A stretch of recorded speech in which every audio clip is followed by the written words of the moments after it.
José Gomes Ferreira, primeira vez. Primeira e última. Já está. José Gomes Ferreira acaba de publicar na editora de Abril um livro Gaveta de Nuvens. Livro que, como qualquer livro de José Gomes Ferreira, é um acontecimento na vida literária portuguesa. Na primeira manhã que acordei em Lisboa, tinha eu 4 anos, vim brincar para a rua com outros garotos e apanhei uma pedrada que me marcou a testa para sempre. Na mesma ocasião, pegou-se-me aos olhos, habituados até então ao peso da luz de granito do Porto, minha cidade natal, esta sensação de asas de borboleta que é a luz de Lisboa, e me tomou de vez na calçada do Montagudo, bem diferente da rua de hoje, que se chama Heliodoro Salgado. Foi nessa rua que começou a aprendizagem sem mestre do meu amor por Lisboa, em que ainda hoje me vejo voar, ajudado por um bibo de rescado que me sustinha nos saltos suspensos dos sonhos. O que significa este livro? O que é que ele traz aos seus leitores habituais? Olha, eu sei o que ele me trouxe a mim durante uma vida inteira. Quer dizer, foi o de simular cultura e de ocupar a minha vida de marginal. Quer dizer, eu em certa altura, quando fiz a Faculdade de Direito, que eu sou universidade, sou licenciado em Direito na Faculdade de Lisboa, tinha 22 anos, 23 anos, imagina, vindo ao fim de 22, ao 23, já lá vão tantos anos. E então pensei vagamente em ir para a vida diplomática, etc. Bom, comecei por então fazer um estágio num consulado de 4ª classe na Noruega, à espera de um concurso que felizmente nunca houve, porque lá descobri rapidamente, aliás já sabia antes, eu não tinha nascido para cônsul nem para diplomático, de maneira nenhuma. José Gomes Ferreira tinha nascido no Porto no dia 9 de junho de 1900, numa rua que premonitoriamente se chamava Rua das Musas. A mãe de José Gomes Ferreira, Maria do Carmo, descendia de uma família de Braga de requintado gosto pela música. O pai, Alexandre Ferreira, tinha origem numa família muito humilde do Porto. Ficara órfão quando tinha apenas 9 anos. Mas a sua excepcional personalidade vincou-lhe o futuro. E embora pobre e sem família, raro era o dia em que não corria para a biblioteca pública, onde se alimentava de leituras ávidas e atentas que lhe ensinaram o mundo e lhe moldaram uma invulgar dimensão humana que todos apreciavam e respeitavam. E José Gomes Ferreira tinha uma enorme admiração pelo seu pai. Súbito, no brumal do tempo, dissolvido em morte, sol, vida, lua, vejo o Sr. Alexandre Ferreira, tu, pai, a rir e a chorar no meio das crianças pobres que inventaram essa canção nos banhos da Cruz Quebrada, chapéus de palha enormes, organizados por ti durante a balbúrdia por vezes tão humana e fraterna da Primeira República. Ah, quem se pode gabar de ter outro monumento assim como tu, pai, a quem as crianças de Lisboa, de boca em boca, de geração em geração, de bibe em bibe, de roda em roda, proclamam para todo o sempre o antipapão.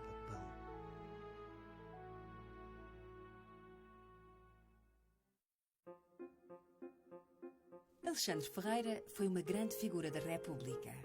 Foi vereador da Câmara de Lisboa, onde criou a rede de bibliotecas municipais. Foi o pai da Universidade Livre e também o fundador dos Inválidos do Comércio. Tinha uma permanente preocupação com os mais pobres e desfavorecidos. E foi, certamente, da figura tutelar de seu pai que José Gomes Ferreira herdou uma sentida preocupação pelos que sofrem e que tão vincadamente se reflete na sua poesia. Vai-te, poesia, deixa-me ver friamente, sem ninfas de iludir, ou violinos de lua. Vai-te, poesia, não transformes o mundo, descarnado e terrível, num céu de esquecer, com mendigos de nuvens, famintos de estrelas e feridas a cheirarem a cravos, enquanto os outros, os de carne verdadeira, uivam em vão a sua fome de cadelas e de pão. Vai-te, poesia, deixa-me ver a vida exata, intolerável, neste planeta feito de carne humana a chorar, onde um anjo me arrasta todas as noites para casa pelos cabelos, com bandeiras de lume nos olhos, para fabricar sonhos carregados de dinamite de lágrimas. Vai-te, poesia, não quero cantar, quero gritar. Quando José Gomes Ferreira tinha 4 anos, a família mudou-se para Lisboa, onde ele cresceu, criado longe das árvores, no roldão poeirento das cidades. Quando entrou para a instrução primária, já sabia ler e escrever, e aos 7 ou 8 anos terá mesmo feito os seus primeiros versos. Mas foi principalmente no ambiente republicano da casa de seu pai, onde as reuniões e os encontros eram frequentes, que o pequeno José Gomes mais aprendeu o mundo. Adorava passar os serões ao pé dos adultos, atento a tudo, atento a todas as palavras. Na autobiografia A Memória das Palavras, onde José Gomes Ferreira remonta aos seus tempos de escola, revela que foram as palavras dos outros que lhe recortaram o mundo e lhe o definiram para sempre, e o fizeram poeta. Enquanto me ensinavam a exatidão de desenhar a bilha verde para a minha boca de não ter sede, no papel que via, uma bilha torta, onde apodrecia a água para a outra boca, a secreta, de sede intacta no fundo da saliva. E foi assim que me fiz poeta, com esta exatidão inexacta. Na capital do reino e numa época em que a monarquia dava mostras de uma crescente fragilidade, a influência republicana acentuava o descontentamento da população. O pai de José Gomes Ferreira, fervoroso republicano, participava ativamente nos movimentos e comícios, que daí a poucos anos levariam à Revolução Republicana. E com 7 ou 8 anos, o que o pequeno José Gomes mais gostava era de acompanhar o pai aos comícios.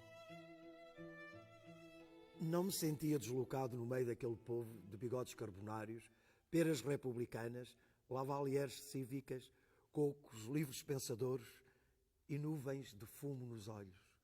Pelo contrário, era eu muitas vezes quem exigia em altas súplicas que me levasse, senão ia tudo raso com o vagir choramingas de aborrecer toda a gente de ter nascido. Se o menino não estuda, não vai ao comício ouvir o António Zé. Agora veja lá como se porta. E eu estudava. Adorava aquela berraria de revolução débil, como os rapazes de hoje se apaixonam pelo futebol.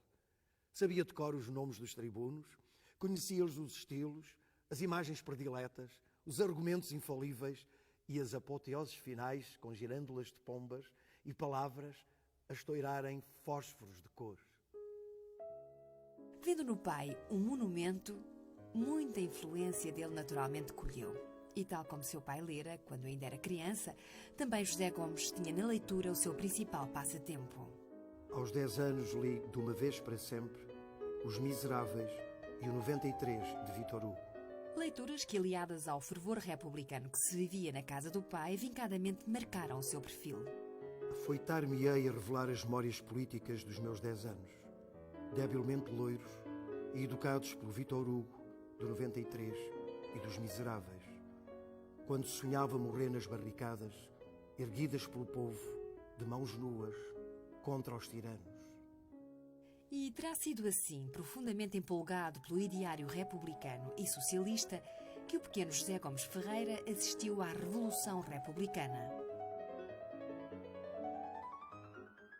Na manhã de 5 de outubro de 1910, vim para a rua a dar vivas à República com uma bandeira encarnada e verde, feita de papel de seda, presa a um cabo de vassoura.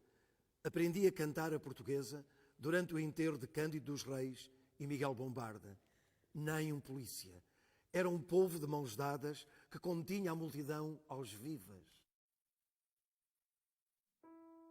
É já depois da implantação da República que o jovem José Gomes Ferreira entra para o liceu, frequentando o Colégio Francês aos Anjos.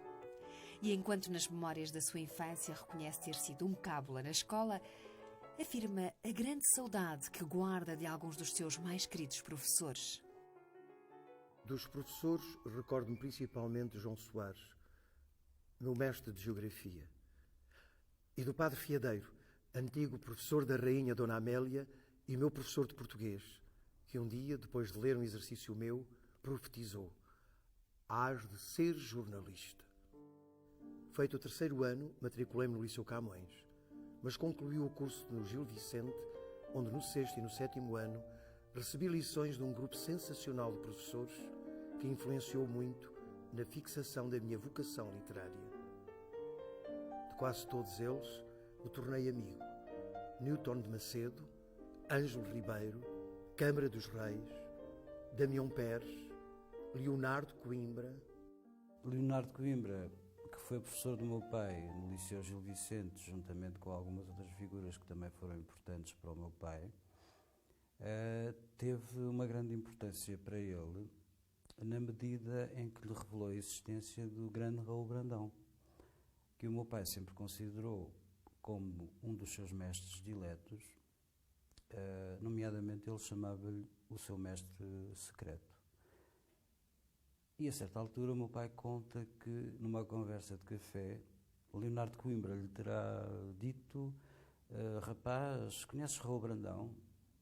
Já leste Os Pobres? Já leste a Farsa? Já leste o Humus? Leu o Humus? E José Gomes Ferreira leu. Leu Humus, a Farsa, Os Pobres.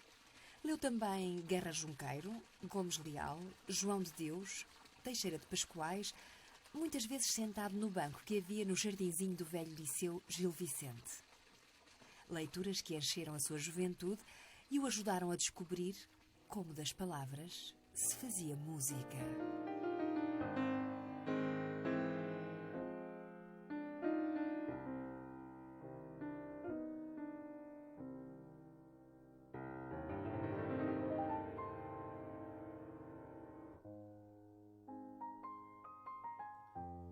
Na memória da luz desta manhã, o Sr. Peixoto, sentado nas nuvens do 3º andar, voltou a ensinar-me a tocar a marcha turca com tremura de enredos no bandolim.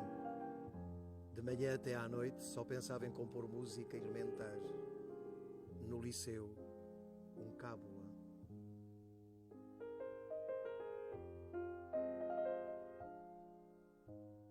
A música, a par da literatura, foi sempre uma enorme paixão. Uma paixão certamente herdada de sua mãe.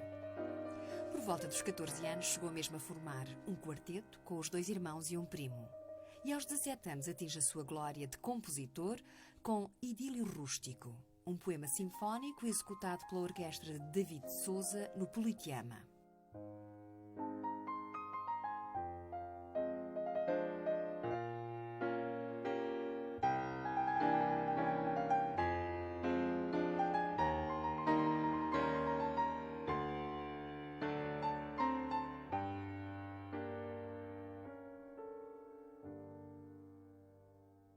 Bom, eu tive há pouco tempo a grata revelação de que o José Gomes Ferreira foi um músico também, e foi um músico não só na sua poesia, onde ele realmente foi um músico, mas também em termos concretos, tendo composto música.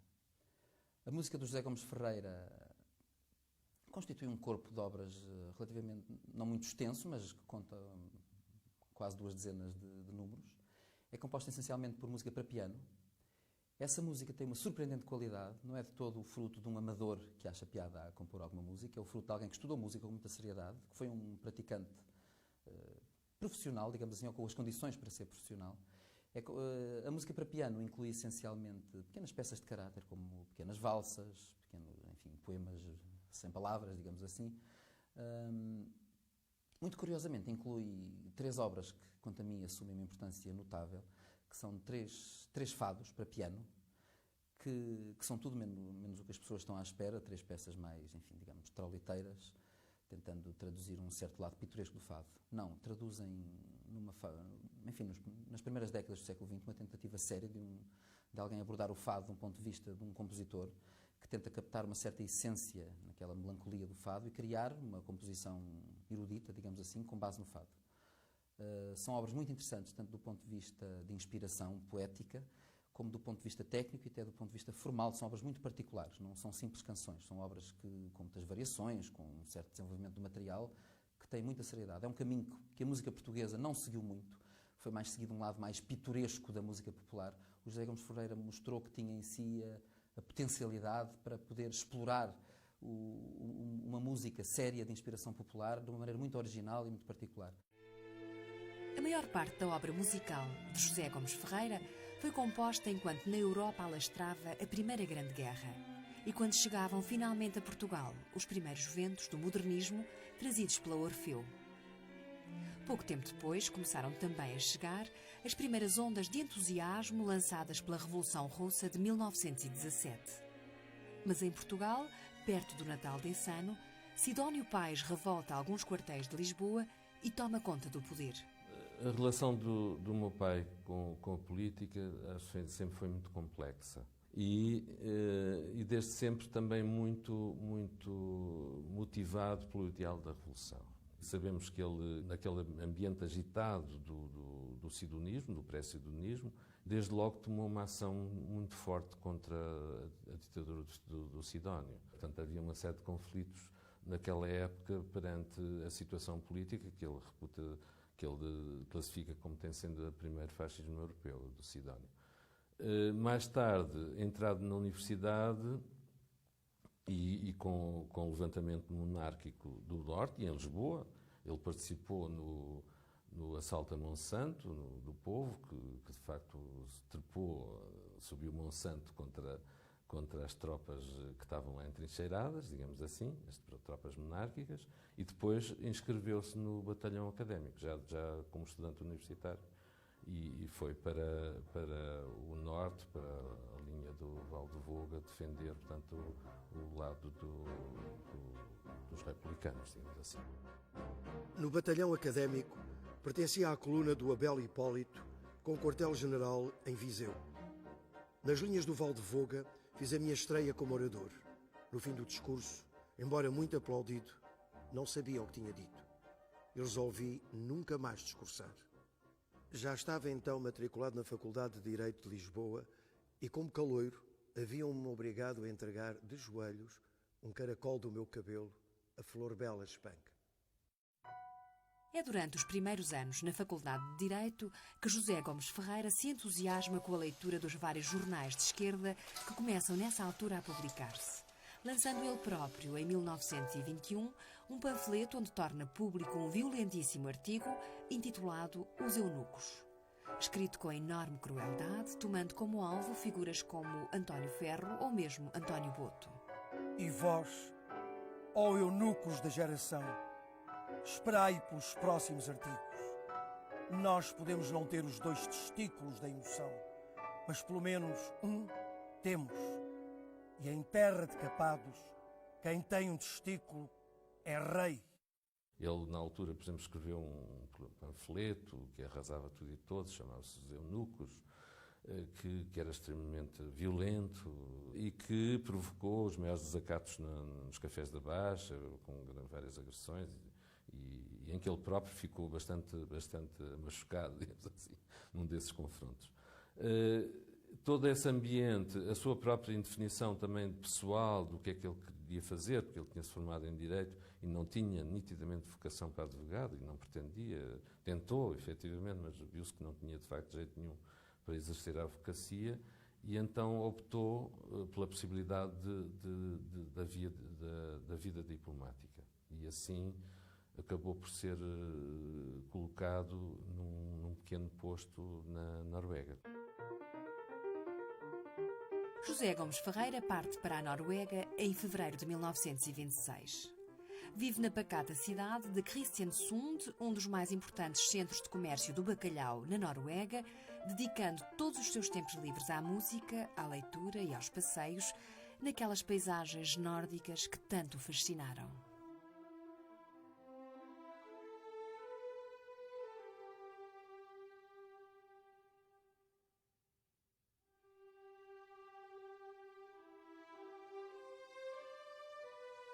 O meu pai estava seduzido pelo ambiente que veio encontrar, que do ponto de vista de ambiente natural fantástico, lindíssimo, e portanto com uma vida completamente diferente, com pessoas com um modo de ser completamente diferente, um modo de pensar e de ser completamente diferentes. Por outro lado, voltou a dedicar-se à música, portanto, à composição musical, mercê do conhecimento também de um grande amigo que ele teve, futuro compositor de mérito na Noruega, que era o Johannes Riverts, e os dois estávamos desterrados em Kristiansund, tocavam piano em conjunto, compunham em conjunto. Por outro lado, numa vida também de relação muito mais simples, portanto, os contactos, por exemplo, entre os rapazes e raparigas eram muito mais facilitados na época, naquele país, portanto, mais simples. Ele também teve o conhecimento portanto, de várias namoradas, digamos assim, ou pelo menos amigas, até que veio a conhecer também a minha mãe pouco antes de voltar, portanto, no período final da estadia dele na Noruega. Um aspecto que me parece importante era o cinema. Ele sempre se interessou por cinema, embora mais tarde se desgostasse com ele, mas nessa época, portanto, ele teve conhecimento de toda a cinematografia, estou convencido disso, que existia, que era alemã, que era americana, que era russa, que não passava cá na época. Eu nunca me tinha interessado por cinema, nunca interessei muito por cinema, nem gosto muito de cinema, eu nunca gostei de cinema, muito. Claro, evidentemente, quando eu digo isso, exagero um bocado, há coisas que Mas gosto. vi muito cinema. Vi muito cinema, depois à força, mas normalmente nem gostava muito de cinema. Um ou outro filme, evidentemente, que me apaixonava, claro, é evidente. Recordo de ter visto na altura própria, por exemplo, o que se chama hoje o Coração de Potemkin, não é? Que é o nome dele, não é? E que nessa altura eu vi na Noruega, quando lá estive, com o nome de A Revolta do Mar Negro, nunca mais esqueci. Com 30 anos e consciente da sua reduzida vocação para a vida diplomática, José Gomes Ferreira regressa a Lisboa, onde reencontra um dos seus maiores amigos, Eduardo Chianca de Garcia. O Eduardo sempre se observou fiel a um amigo. E, entretanto, durante a minha estadia fora da pátria, ele tinha entrado para o cinema. Ele foi daquela primeira geração, quer dizer, que tomou o cinema intelectualmente a sério, não é? E é assim, na companhia de Chianca de Garcia, que José Gomes Ferreira entra também para o cinema, na altura em que começam a chegar a Portugal os primeiros filmes sonoros. Quando entrei no Royal para assistir ao primeiro espetáculo cinematográfico sonoro, ia receoso e comovido. Senhores, eu amava os filmes mudos, os ângulos, a sinfonia inteligente das imagens, a irrealidade daquele mundo projetado na tela branca. E eu temia, receoso, que o novo cinema viesse matar essa arte fantástica, aproximando-a da realidade. Mas aconteceu que, mal vi as primeiras imagens e ouvi os primeiros sons, me senti comovido. E todos os meus receios se desvaneceram. O sonho continuava talvez mais fantástico ainda, mais inverosímil, mais alucinado. Imagens, sons, figuras, paisagens pareciam-me agora projetados de outro planeta. A própria música tinha-se tornado espectral, luz harmoniosa. Meus senhores, o sonho continuava. As crónicas que José Gomes Ferreira começa a escrever sobre cinema tornam-se famosas, principalmente nas grandes revistas da época. O Quino, de António Lopes Ribeiro, e a Imagem, fundada por Chianca de Garcia. Eu e eu fomos aonde aqui? Há números inteiramente escritos por mim, não sabe? Na Imagem, inteiramente com pseudónimos, etc. Aí é que comecei a... Sem noção, era uma modo de vida. O cinema viria a ser, de facto, o modo de vida de José Gomes Ferreira. Não só através dos seus artigos e crónicas, mas também através da sua importante participação em vários filmes da época, como Na Canção de Lisboa, de Cotinelo e Telmo, ou Na Aldeia da Roupa Branca, de Chianca de Garcia. Depois continua a sua carreira profissional no cinema, trabalhando no São Luís, depois passando para o Tivoli, como tradutor de filmes e programista. E trabalhava, portanto, na tradução de inúmeros filmes. Trabalhou na tradução de inúmeros filmes sob o pseudónimo de Álvaro Gomes. Eu lembro que ele traduziu filmes como o Lord Jim, como o Blow Up, como a música No Coração, de que ele inventou o título, pela expressão inglesa, pelo facto da expressão inglesa não se coordenar com a língua portuguesa. e, por exemplo, também o Lawrence Arabia.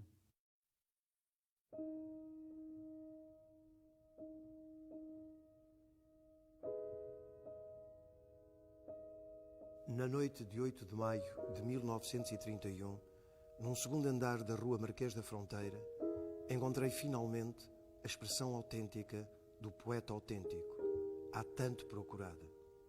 À terceira tentativa para uma série de poesias que eu intitulava Poemas de Reincidência, escrevi de um jato e quase sem emendas o poema Viver Sempre Também Cansa. E para marcar bem, para separar bem o novo do antigo poeta, acrescentei subrepticiamente ao Gomes Ferreira, com que assinara Lírios do Monte e as 2 edições do Longe, o meu nome próprio, José. Passei a ser José Gomes Ferreira. Viver sempre também cansa. O sol é sempre o mesmo. E o céu azul, ora é azul, nitidamente azul, ora é cinzento, negro, quase verde, mas nunca tem a cor inesperada. O mundo não se modifica. As árvores dão flores, folhas, frutos e pássaros como máquinas verdes. As paisagens também não se transformam. Não cai neve vermelha, não há flores que voem, a lua não tem olhos e ninguém vai pintar olhos à lua.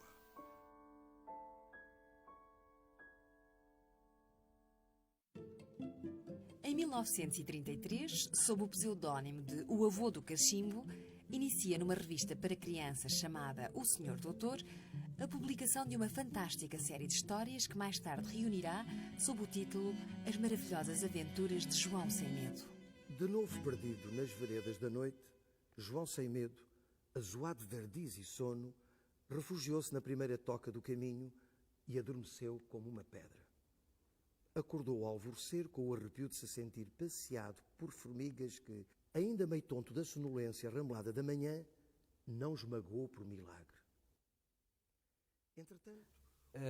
Era uma história que se poderia dizer infantil, embora não o seja propriamente, seja para todas as idades, e terá sido por alturas em que o meu irmão nasceu.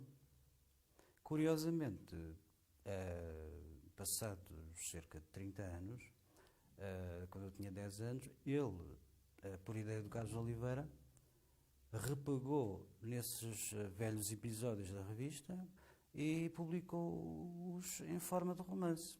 Naquela leitura juvenil dos 10 anos que eu fazia, impressionou-me muito, nomeadamente quando as pessoas se estão a formar e os medos que têm lhes aparecem à frente. Esse conceito do sem medo, de certa maneira, marcou-me bastante.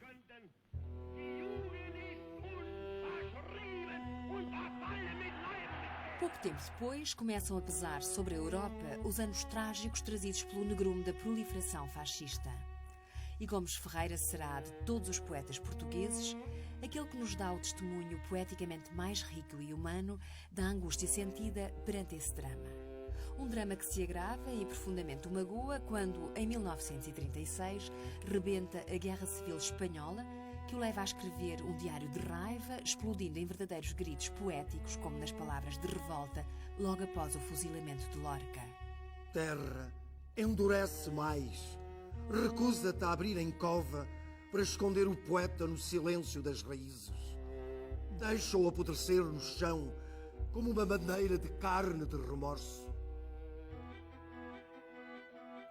A Guerra de Espanha foi um tema fundamental de toda a literatura neorrealista em Portugal, desde o Cerro Maior de Manuel da Fonseca até aos admiráveis poemas de José Gomes Ferreira. Mas o José Gomes Ferreira vai mesmo mais longe, porque ele começa por falar no fuzilamento do 1º de Maio, do 2 de Maio, na pintura de Goya, e chega aos massacres dos republicanos massacrados na Andaluzia e na Extremadura pelas tropas franquistas e até pelos mouros.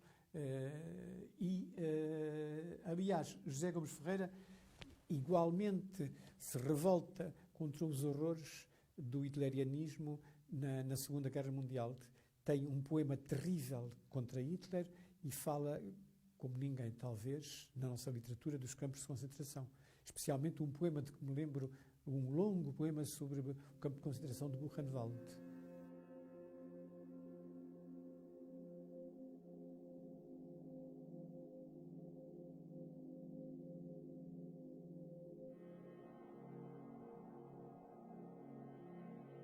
É logo a seguir à guerra que José Gomes Ferreira inicia, na Seara Nova, uma extraordinária série de crónicas com o título O Espetáculo das Ruas, sublime reflexo da sensibilidade de um homem permanentemente atento a tudo o que o rodeia.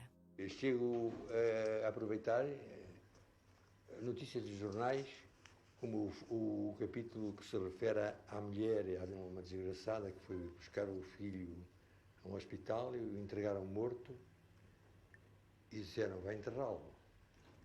Esse é um capítulo do livro e que eu não inventei. Copiei de um jornal, depois dei-lhe uma forma evidentemente minha, que é a mulher que vai a pedir esmola para dar. Isso vinha no jornal, andaram de facto a pedir esmola, não é? Andou de facto a pedir esmola. Durante anos escreve permanentemente. Escreve para a gaveta, como ele próprio dizia, mas de forma sensorial, no carro elétrico, nas ruas, em casa, nos campos ou no seu próprio universo de transformador criativo. Entra a realidade, entra com pés de névoa na minha combustão em desalinho. Entra em árvores, entra em pedras, entra em fragas, entra em sóis. Entrem neste cadinho de nuvens onde tudo se transforma em alma que recomeça.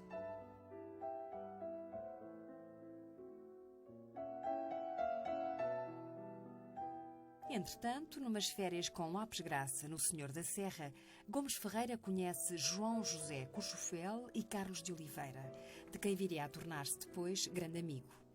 E são eles os primeiros a incitar José Gomes Ferreira a publicar toda a sua poesia.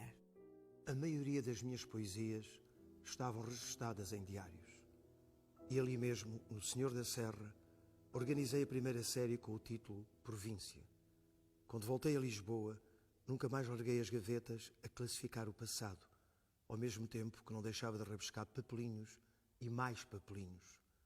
Durante esse trabalho de classificação, descobri que toda a minha poesia acompanhava o correr dos tempos e era como uma reação ou comentário do que se passara nos últimos anos no mundo de fora e no meu, no de dentro.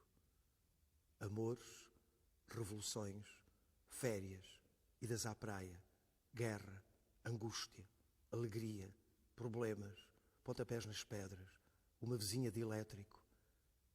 Afinal, que era eu senão um poeta militante?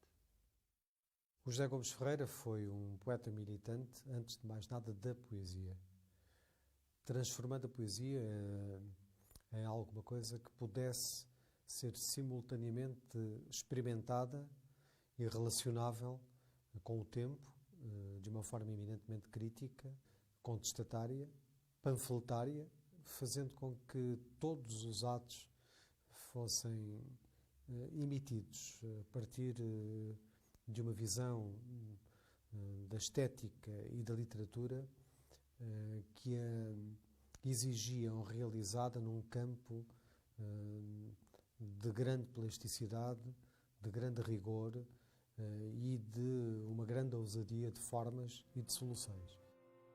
E é daquelas férias no Senhor da Serra, na serenidade da casa de João José Cochufel, que depois de 27 anos de silêncio, José Gomes Ferreira lança em 48 o seu primeiro volume de poesia, Poesia 1.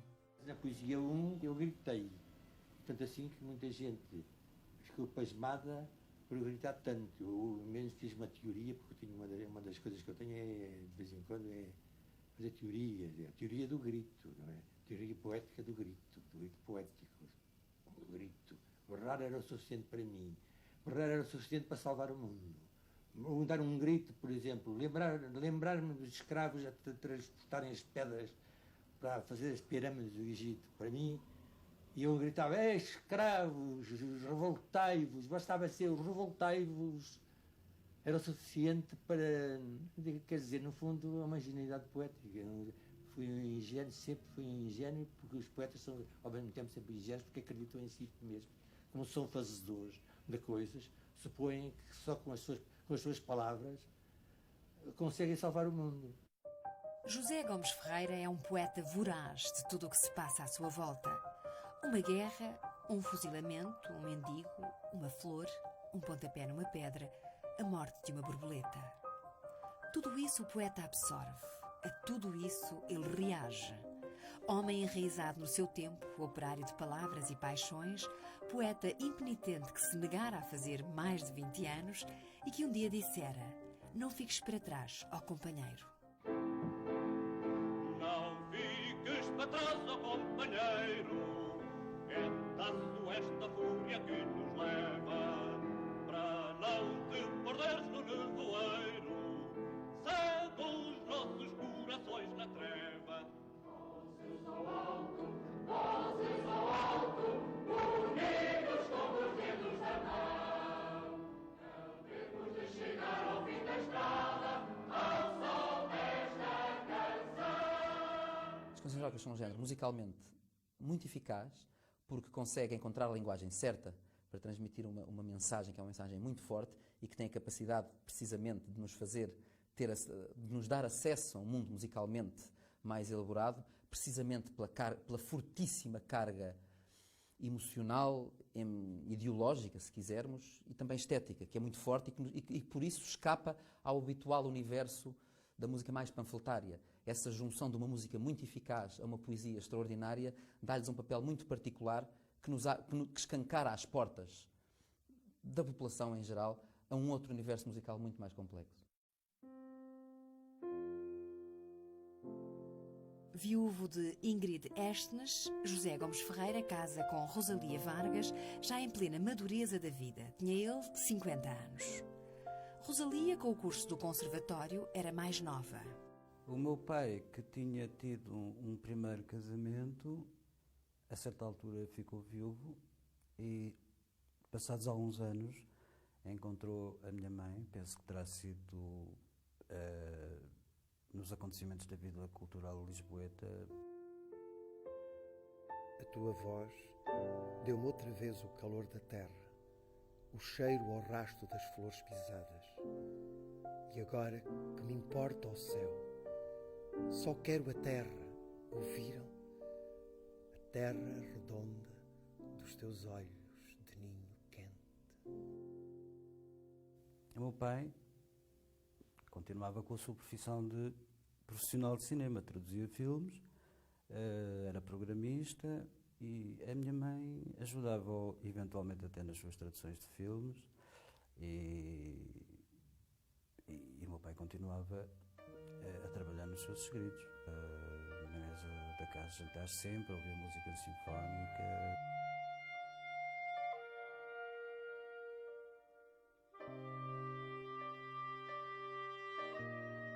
O meu pai, desde muito novo, que fez vida de café, uma vida que sempre esteve muito ligada à literatura, à política, à intriga política, e toda a vida ele frequentou inúmeros cafés, muitos já desaparecidos, a maioria deles já desaparecidos, da Baixa, sem ser da Baixa.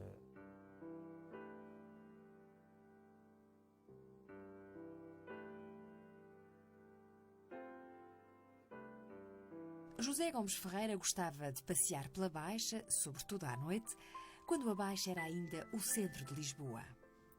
Era vulgar vê-lo passar pela Rua do Ouro e pelo Terreiro do Paço, como se falasse com as estrelas e com as sombras. Em raros poetas do nosso tempo, Lisboa terá tido um tão grande e tão humano intérprete e que tão empolgadamente alimentava as conversas nas tertúlias dos muitos cafés que em Lisboa dantes havia. Eu lembro, ele gostava muito desse cotidiano do café, do comunicar, por contraponto à sua obra poética, em que ele ruminava os seus pensamentos mais íntimos, derivados dessa observação do cotidiano. Sempre considerei os cafés como centros de convívio ideal do nosso tempo. Evidentemente que há má língua nos cafés e boatos e discussões parvas. Mas, por outro lado, não lhes falta o calor humano das paixões passageiras, o imprevisto, a fantasia improvisada dos nossos companheiros de século e do mundo. Eu, por mim, nunca temi a perdição da vida de café. Em jovenzito, nas duas brasileiras, a do Chiado e a do Rocio. No Café Gelo, durante o meu primeiro ódio ao primeiro fascismo europeu, Sidónio. Depois no Martinho. E, sobretudo, um dos frequentadores ardentes da célebre tertúlia oposicionista do Café Portugal, no período mais aceso do inferno mundial e português do fascismo, onde em 4 ou 5 mesas religiosamente guardadas pelos criados, desfilava uma espécie de cortejo sentado que juntava conservadores, antigos republicanos, socialistas, comunistas, conspiradores, poetas, médicos, oficiais da Marinha, operários, advogados e jornalistas. Foi de uma dessas tertúlias, a do Café Portugal, que nasceu a famosa convocatória para a Assembleia Oposicionista, a primeira semente do MUD, movimento de forte contestação ao regime que levaria pouco depois a uma enorme vaga de prisões. Eu, quando fui preso por pertencer ao MUD Juvenil, no Porto, estava no Porto, e estava a estudar na Escola de Belas Artes, portanto, arquitetura, e houve sempre uma vaga de prisões nessa época. Quer dizer, para o meu pai, para mim, obviamente, foi extremamente desagradável, como é para alguém que está preso, e para o meu pai foi um sofrimento, de facto, muito grande, porque ele tinha uma relação muito especial com os filhos. Portanto, nessa época, ele foi surpreendido, embora ele soubesse que eu tinha uma ação desse tipo, mas ele foi, de alguma forma, surpreendido com esta prisão. E, portanto, durante o período que eu estive preso, foram vários meses, ele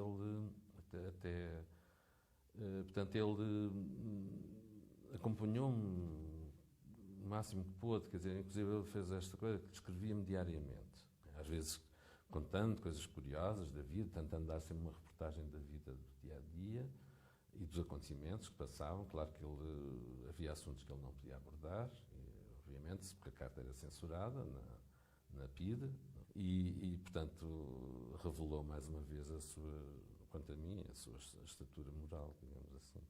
Ousaram fechar um homem na treva, promovê-lo ao silêncio, impor-lhe muros de sede. E agora, ei-lo sozinho, terror de olhos secos, com uma lâmpada de lágrimas no coração, a furar um túnel de névoa na parede. Ousaram iluminar a treva com homens. E o José Gomes Ferreira, que aliás tinha sofrido muito com a prisão do filho dele por pertencer ao MUD Juvenil, sentia particularmente quando algum dos seus companheiros era preso. E quando eu estive por 2 vezes, uma vez no Aljube e noutra em Caxias, durante largos meses, a minha mulher recebia constantemente telefonemas e cartas do José Gomes Ferreira, e os livros que ele me enviou nessa altura eram cheios de afeto e de carinho. Tinha sentido muito as minhas prisões, o que me marcou foi para mim inesquecível, essas provas de afeto. Depois do lançamento de Poesia 1, José Gomes Ferreira continua a compilar os poemas que foi escrevendo ao longo dos anos. Em 1950 publica Poesia 2 e mais tarde Poesia 3, distinguida com o Grande Prémio de Poesia da prestigiada Sociedade Portuguesa de Escritores, que viria a ser extinta pelo regime de Salazar.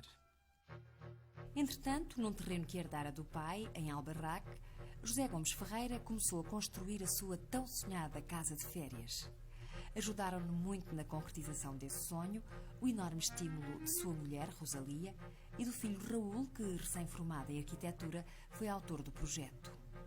É na casa de Albarraque que José Gomes Ferreira passa então a refugiar-se sempre que pode, frequentemente visitado pelos amigos mais íntimos, muitos dos quais vieram a ter uma ação determinante na reabertura da Sociedade Portuguesa de Escritores, encerrada pela PIDE alguns anos antes. A luta pela criação da Associação Portuguesa de Escritores durou vários anos, e quando finalmente conseguiu encontrar uma tradução legislativa que permitisse a sua atuação concreta, estávamos em 1973.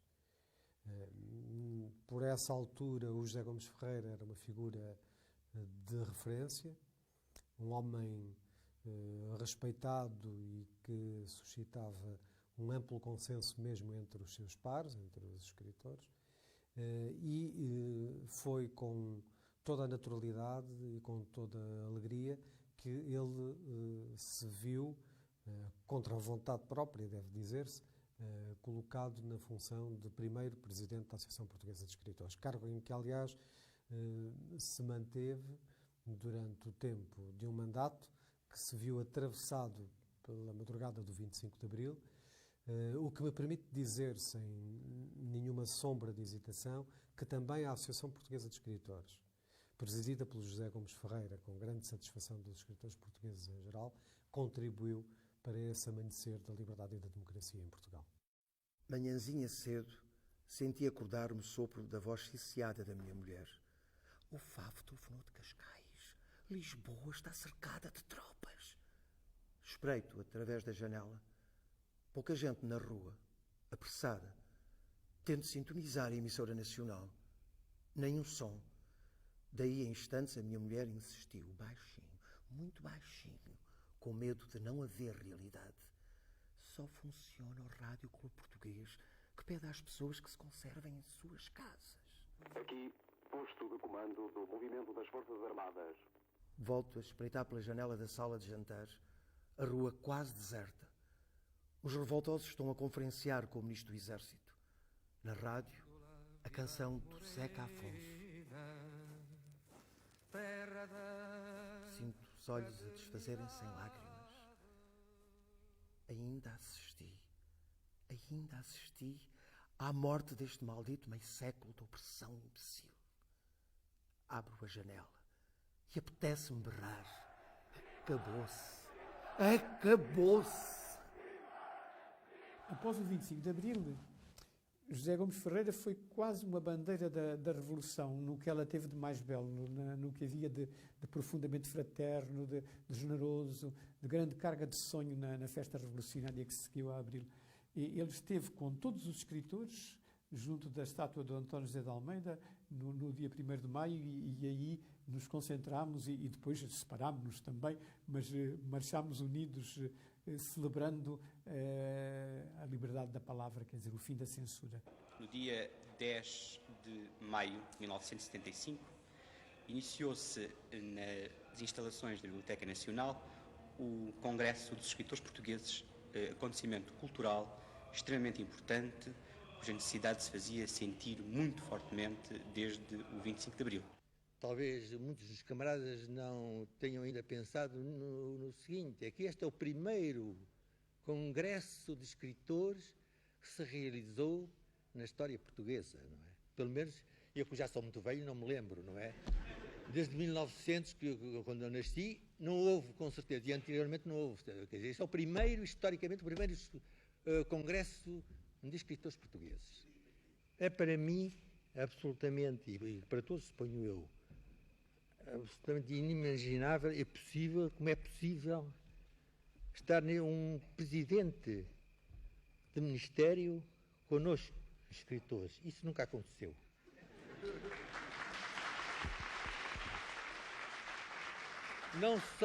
Não só porque nunca nenhum presidente de ministério dos últimos 50 anos viria, com certeza, se não a uma reunião que lhe protegesse as obras de fachada que nessa altura se faziam, mas também, devo dizer, porque nós, escritores, não consentiríamos que sentasse ao nosso lado um outro.